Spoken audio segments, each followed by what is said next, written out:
Em histórias de super-herói, ter poderes obriga o protagonista a escolher o que fazer com eles, e a maneira como o indivíduo decide usar essas habilidades, atrelada às suas intenções e à forma como o público reage à sua imagem, o caracteriza como um mocinho ou inimigo. Dependendo de qual categoria estiver, o sujeito é compelido a se adequar a uma série de normas de comportamento não explícitas, a fim de corroborar sua imagem. Há os heróis e vilões que nasceram para isso, portanto, não precisam se moldar de forma alguma.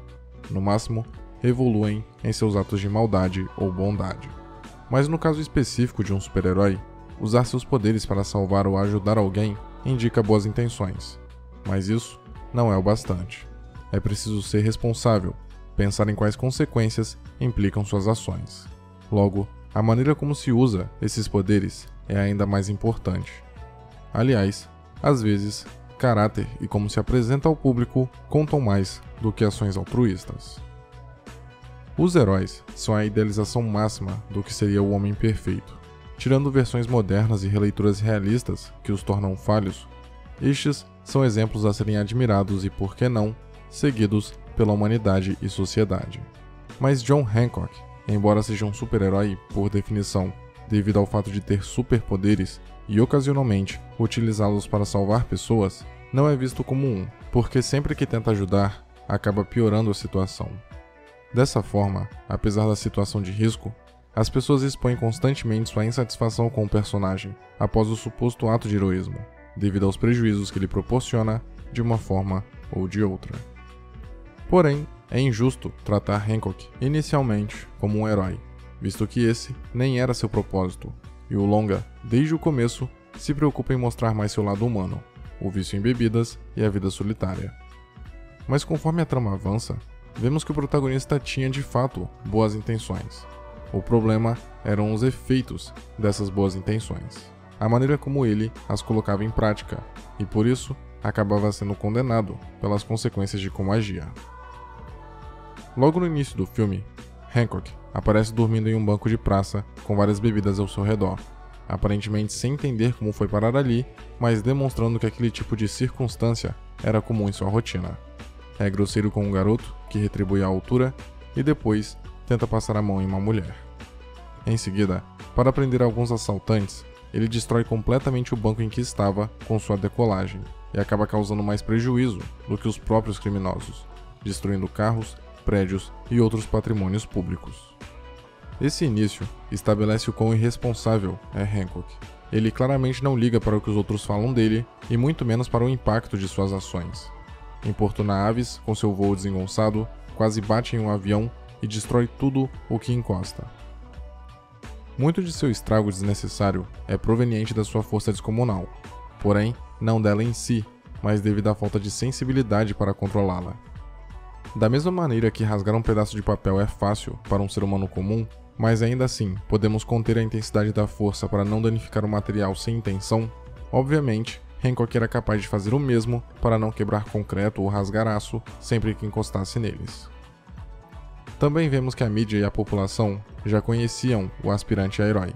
Ele tinha uma péssima reputação que o precedia e não era para menos. Podemos ouvir no rádio uma moça falando sobre sua interferência, os bandidos que ele captura o reconhecem, a polícia não parece feliz com a suposta ajuda do protagonista e o prefeito da cidade deixa bem clara sua insatisfação com a presença do herói bêbado. Mas a vida de Hancock muda quando ele joga o carro de um estranho para o alto, que acaba caindo em cima de outro veículo, a fim de livrá-lo de ser atropelado por um trem. Mas como isso não era o bastante, o personagem tinha que ficar imóvel na frente da locomotiva, forçando uma parada que não só descarrilhou completamente os vagões, como mais uma vez causou um prejuízo enorme para a população.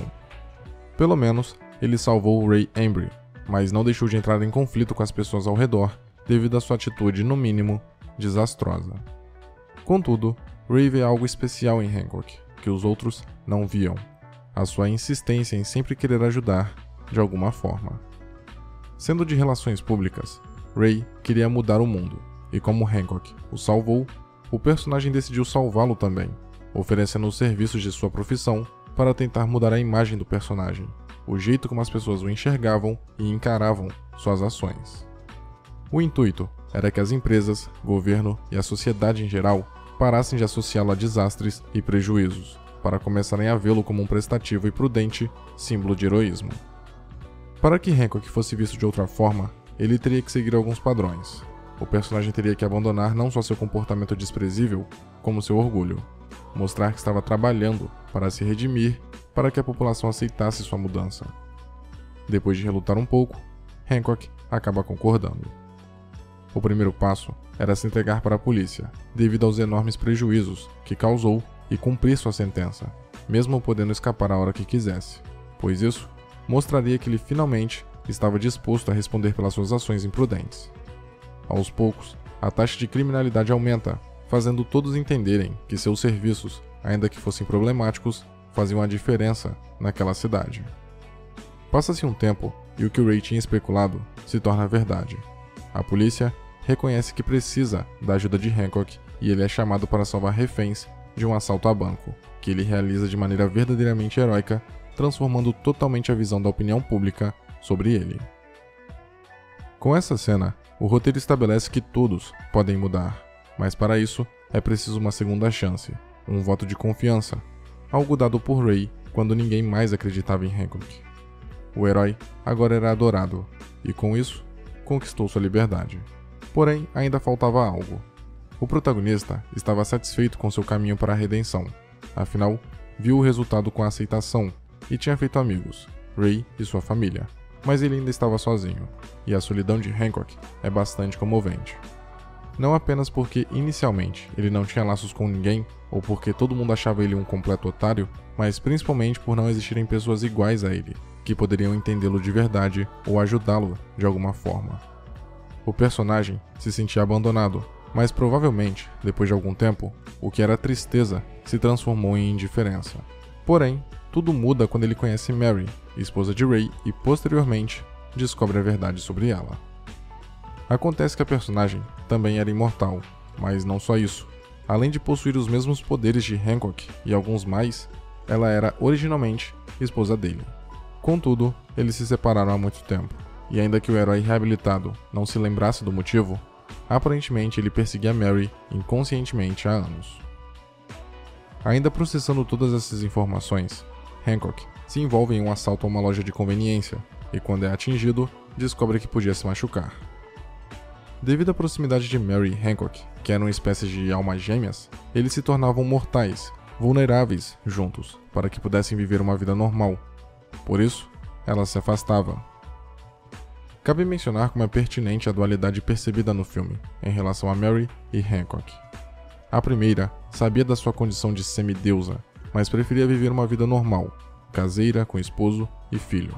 Ignorava completamente seus poderes, ao ponto de fingir não conseguir abrir uma tampa apertada para não ferir o ego do marido, reforçando o estereótipo do homem que é contemplado com a força bruta. Por outro lado, o segundo não só tinha plena ciência de suas habilidades, como tirava proveito delas, e de certo modo sabia que era superior.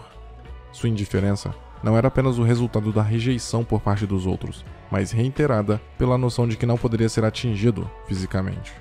Porém, o mais surpreendente é constatar que Hancock, apesar do jeito desastrado e inconsequente, buscava ajudar as pessoas.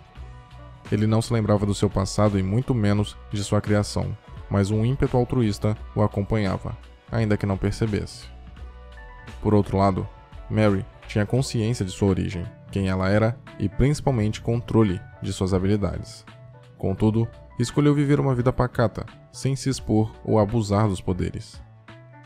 A personagem parecia ser uma boa pessoa, mas não tinha aptidão para o heroísmo, ou talvez tivesse se cansado desse rótulo. De qualquer forma, é visível sua falta de interesse em ajudar o próximo, mesmo que fosse mais do que capaz. Isso pode ser considerado egoísta, se considerada a percepção de que com grandes poderes vem grandes responsabilidades. Porém, antes de um super-humano, Mary era uma pessoa, um indivíduo com vontades, desejos, ambições e personalidade. Ela pagava seus impostos, as contas de casa, fazia compras, cozinhava e vivia como uma cidadã comum. Realmente, ela poderia mudar o mundo com as próprias mãos, se quisesse, mas ela não queria. Querendo ou não, essa é uma forma mais realista de analisar o impacto de super-seres na sociedade. Afirmar que quem tem habilidades sobre-humanas precisa fazer algo de bom com elas faz parte da idealização, mas o livre-arbítrio existe e ele permite o poder de escolher fazer a diferença ou ser só mais um. Essa discussão vai além, não se limita a indivíduos extraordinários. Qualquer pessoa é capaz de mudar, se transformar e revelar a melhor versão de si mesmo, mas precisa querer. Não tem problema desejar uma vida normal, sem grandes ambições, sem grandes feitos. Desde que não cause prejuízo aos outros e não seja autodestrutivo, o indivíduo precisa ter o direito de tomar suas próprias decisões. O antigo Hancock, aquele do início do filme, não se importava com ninguém a não ser consigo mesmo. Contudo, esse novo e evoluído personagem do final queria o bem das pessoas antes do seu próprio. Assim, quando não tem mais nada para aprender com Ray, ele decide ir embora, até para não ameaçar o relacionamento do seu recém e único amigo, mas continuar ajudando a todos como um verdadeiro herói. E Hancock entendia que não precisava ser um super-herói para ajudar as pessoas. Ele deixa isso claro em sua última fala, quando diz a Ray que ele vai salvar o mundo, pois pequenas ações, gestos genuínos, já são o suficiente para se fazer a diferença. Senhoras e senhores, confiram a campanha de financiamento coletivo do canal e considerem contribuir para mantê-lo vivo, caso possam e queiram, é claro.